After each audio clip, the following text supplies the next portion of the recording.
In this video, I'll show you how you can take this sort of slides, a quote, and turn them into something that really blends in with your presentation and also has something of your branding in it. So what I'll do in this video is I'll take the slide, I'll analyze what we have, and then secondly, I'll show you a redesigned version of how I would approach this project. Now, this is the current version that we have, and it consists of very basic elements. We have a white background, we have a quote, and then we have some room for the person. So this is the most commonly used quote that we can use. The problem is if you're not using that very minimal style like Apple, this doesn't really fit in. And also if we change the colors of the background a little bit and the quote or the text, it feels a bit odd, and I think we can do more with it. That's why I have redesigned it to make it sort of blend in a bit more.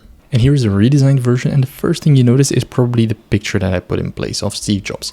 Especially since we're talking about such an important figure, I think we have enough pictures and we can put him on the screen.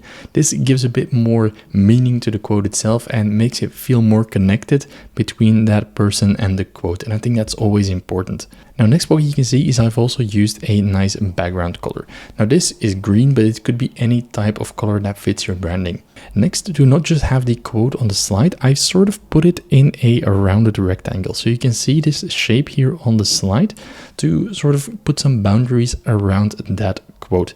It's a bit of a design element. It doesn't have too much function, but I think if we see the picture of Steve Jobs explaining it, he's sort of pointing towards that, so our eye naturally gravitates toward the quote, and that's what we want.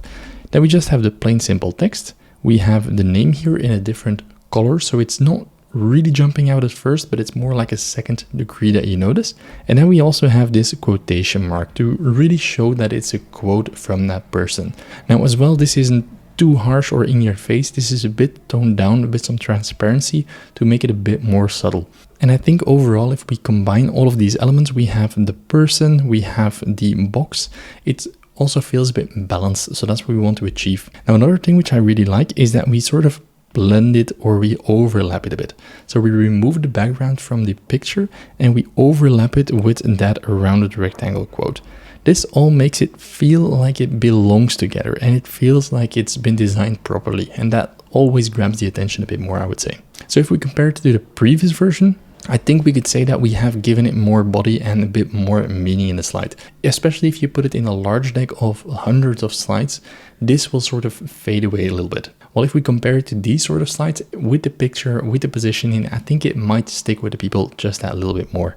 And also if we have that quote, design is not just what it looks like and feels like, design is how it works. I think with that guiding the eye, that conveys the message just a bit more. Now, I hope you like this redesign. Definitely let me know in the comments below what you think. And if you would like to really up your game yourself and know exactly what to do with your slides that you have, I have an entire program available that teaches you all of that. So it's a very practical program where I look at the slide design fundamentals, so you really get that eye for design. So if you're interested in that, check the link in the description below.